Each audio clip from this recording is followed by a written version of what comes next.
Hello everybody. Today I'm gonna discuss about my material that I have made that is about Marxism theory and hermeneutics reception theory. But let me introduce my name. My name is Aji Dunavianto. You can call me Aji. This project is to fulfill the requirements of the theory of literature action. Okay, let's get down to this business. Okay, the first point that I'm gonna discuss is about the essence of Marxist theory. For Karl Marx, basically man's social being determines his consciousness and the material interests of the dominant social class, determine how all classes perceive their existence. But in letters, which he wrote in the 1890s, Engels and Marx recognized that art, philosophy, and other forms of human consciousness could alter the human condition and had a degree of autonomy. It resulted in a socialist revolution and the dictatorship of proletariat, conditions for the extinction of classes and the creation of classless society. Karl Marx and Friedrich Engels were the first figures to introduce communism, an ideology that's for society in which all property and wealth are shared or not individuals.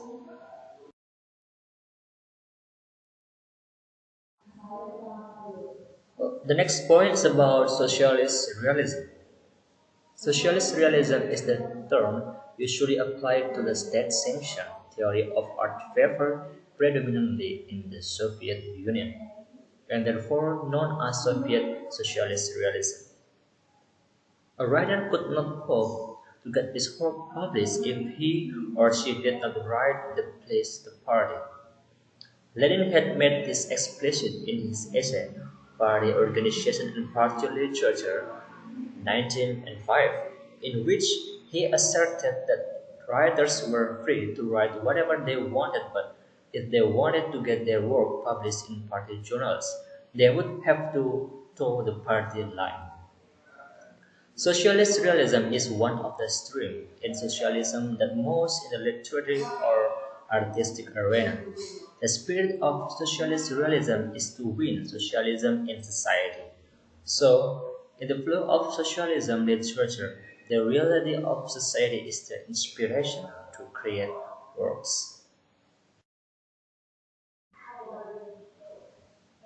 Georg Lukács. One of the most admired Marxist critics is Georg Lukács. A Hungarian-born philosopher and critic, he greatly admired many of the great British work of the 19th century. In Lucas' eyes, true realism did not just depict the appearance of the social world, but provided a truer, more complete, more vivid, and more dynamic reflection of reality. The writer reflects, in an intensified form, the structure of the society depicted and its dialectical development. Lucas' ideas are expounded most fully in two major works. The first work is about the historical novel and then studies in European realism. Bertolt Brecht. After reading Marx in the 1920s, Bertolt Brecht, the German-born playwright, focused his earlier anarchistic attitudes in the more clearly defined communist convictions. He employed techniques to bring about the called alienation or the effect of making strings. It has much in common with the concept of defamiliarization coined by the Russian formalists.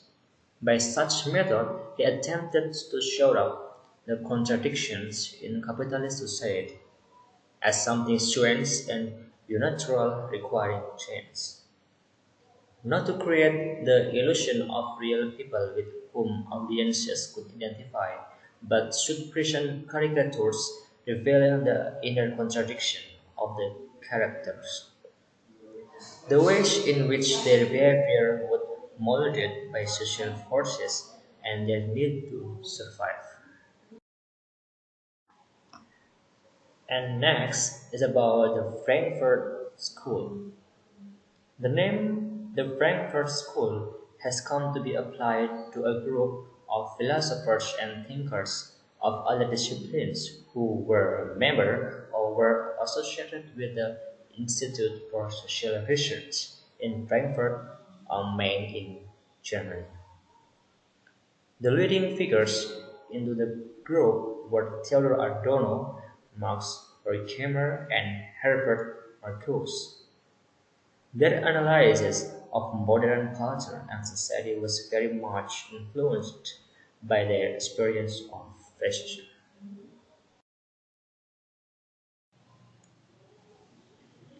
Theodor Adorno, the leading and most influential writer on aesthetic in the Frankfurt School, was undoubtedly Adorno.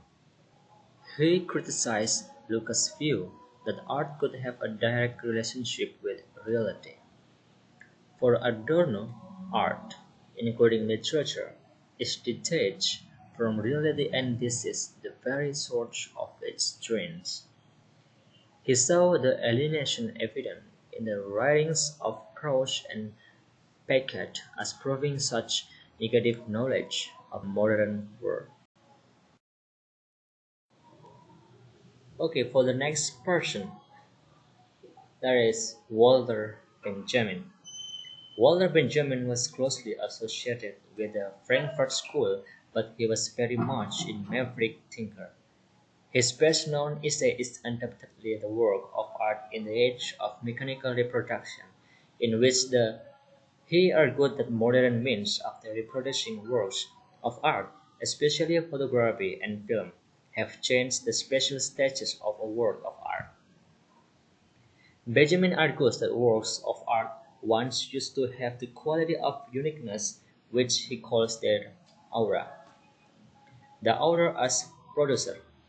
He stresses the need for socialists rather and artists to take full advantage of the potential of the new possibilities of reproduction, and they use them consciously, the political effect.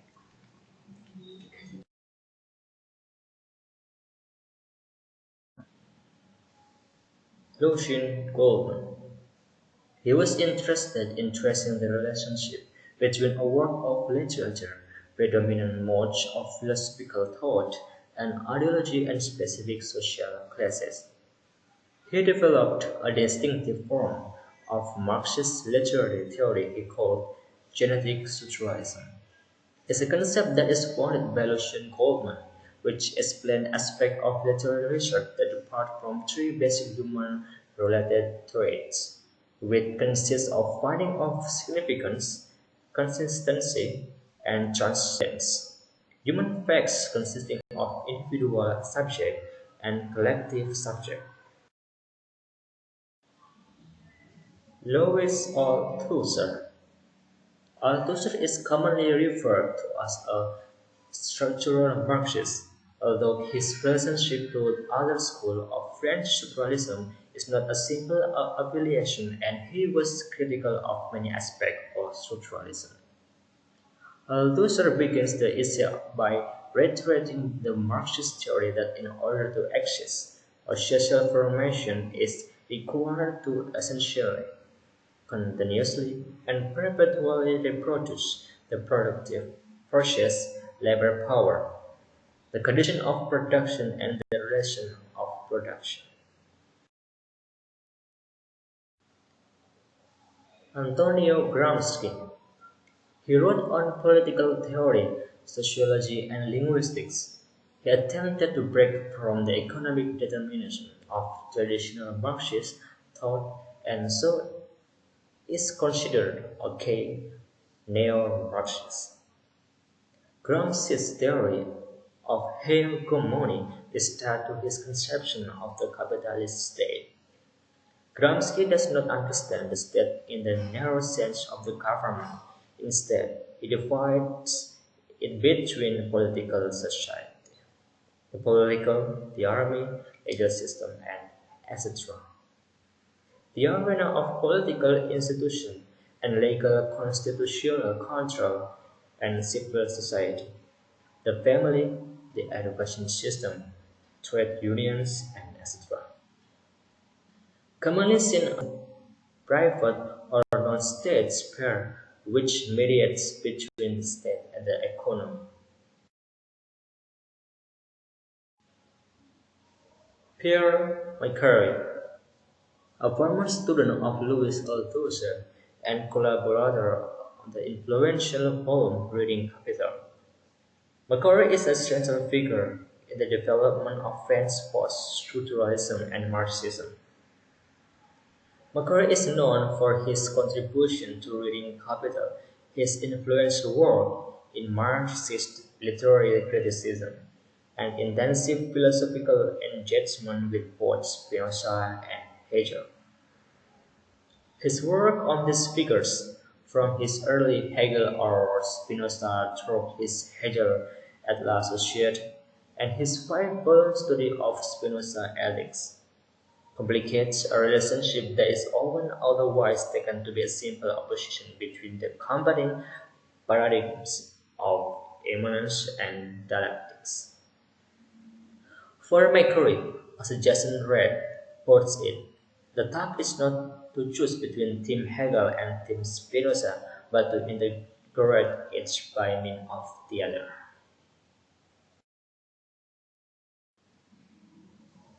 And then Raymond Williams. He was an influential figure within the New Left and in wider culture.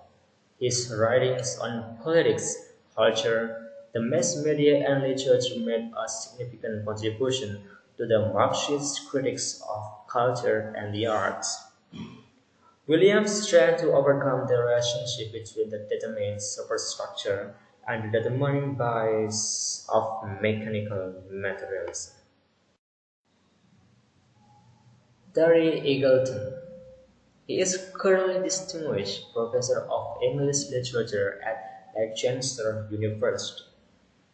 Terry Eagleton defines Marxist criticism this way: Marxist criticism is not merely a sociology of literature, concerned with how novels get published and whether they mention the working class. Its aim is to explain the literature work more fully, and this means a sensitive attention to its form, styles, and meaning. But it also means grasping those form, styles, and meaning as the product of a particular history.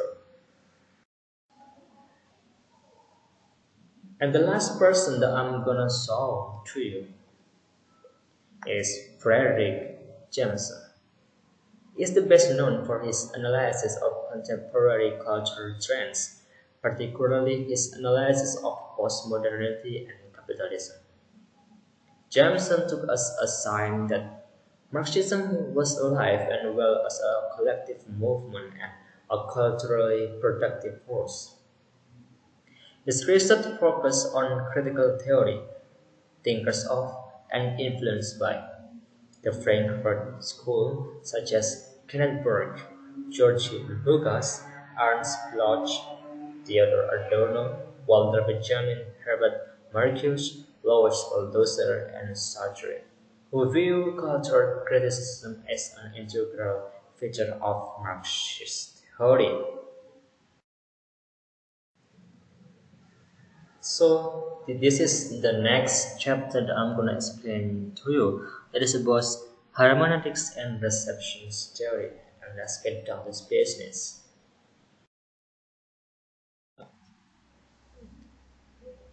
So the first point about this new chapter is about phenomenology.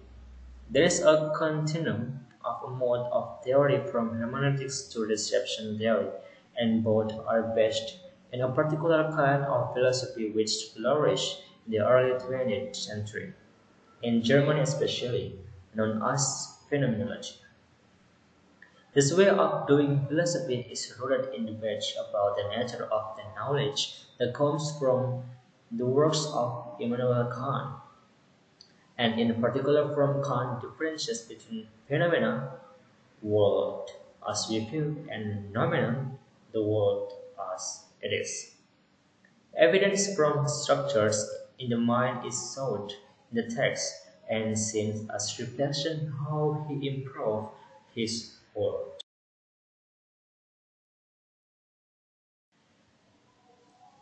According to the philosopher Martin Heidegger, looking for idealistic phenomenology and placing humans given entirely in given history, descent.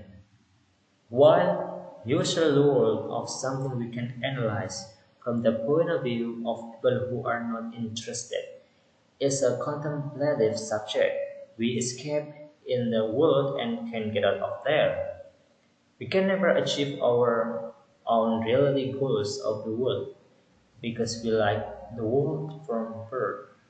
We have shared a lot about each other and the world. These assumptions are called pre-understanding, Heidegger's. However, humans can never fully decide on existence because there is always development and change into progress. Heidegger described his philosophy as a hermeneutic of being, and the use of this term hermeneutics needs further clarification. Hermeneutics. Hermeneutics means the science or art of interpretation. In this sense, Freudian psychoanalysis can be called hermeneutics. Heidegger calls his philosophy hermeneutical phenomenology because it is also related to the experience of interactions with such perceptual phenomena in the sense of user. The term hermeneutics was originally applied to religious interpretation of the text. In the course of 9th century, it came to discuss the general understanding of text. Another German philosopher will apply Heidegger's hermeneutics agreement to the understanding of literary text. Hans Georg Gadamer.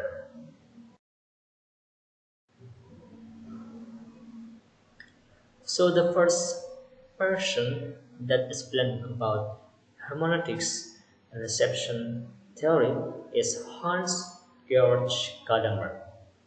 In Truth and Method, 1975, whatever the author's intention about the meaning of a literary works is never exhausted by their consideration. New and different acceptable facts to accept here, which cannot be accepted by the author or by his contemporary audience. Nobody understands literary text in any language in a pure as its context. What work present to us depend on the question what we are asking for.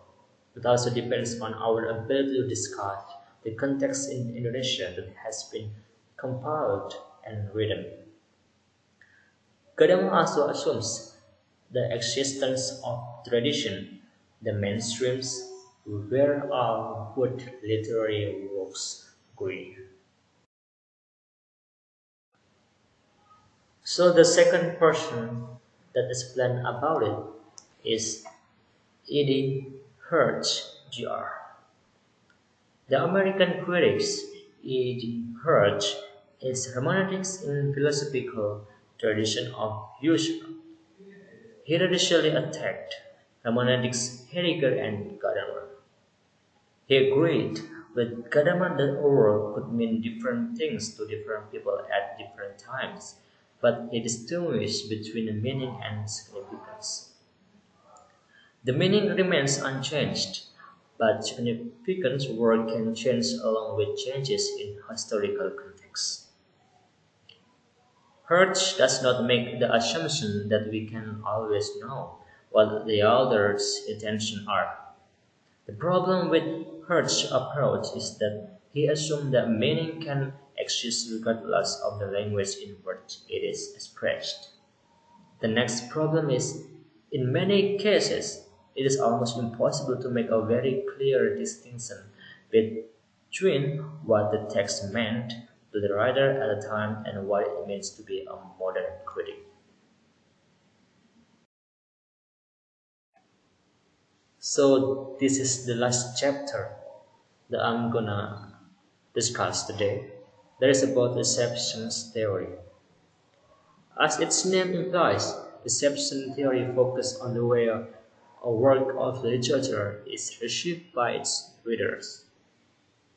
It examines the ways in which the reader involves him or herself in literature. Readers may be unaware of the fact, but in the process of reading, they are constantly making hypotheses about the meaning of what they are reading. They make inferences, draw connections, fill in gaps, etc.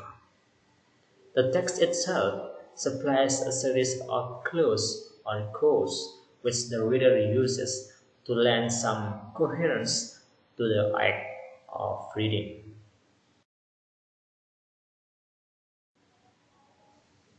The first portion that tells or that explains about reception's theory is Wolfgang Ischer.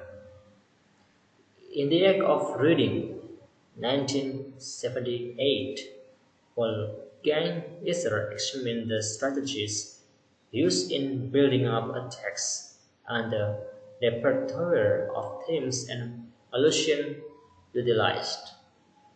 To read and understand a work, we must already be familiar with the codes it employs, but with good, stimulating literature, it is not just a question of reinterpreting familiar codes. It grants the possibilities of different readers interpreting a work in different ways. For him, there is no one correct interpretation, but a valid interpretation must be internally consistent.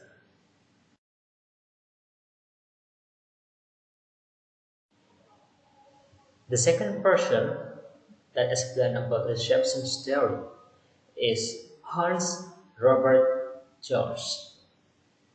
Hans Robert George is more concerned than Iser to situate the interpretation of a literary text in its historical context, and in this sense has much in common with Gadamer. He has attempted to produce a new kind of literary history, focusing not on author and literary movements, but on how literary works received in various historical periods.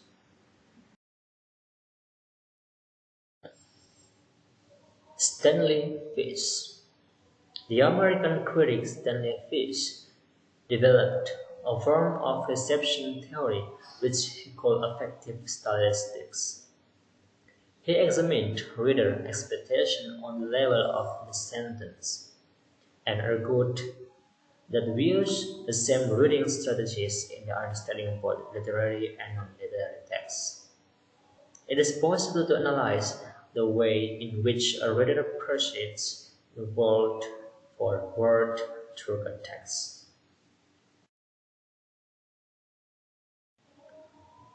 So this is the last portion that tells about reception theory. Michael Lefauteur. In a well-known essay, Michael Lefauteur attacks Jacobson's and Levi-Strauss' interpretation of Baudelaire last thought. He shows that the linguistic features they claim to have discovered in the poem could not be perceived by a reader, however well informed.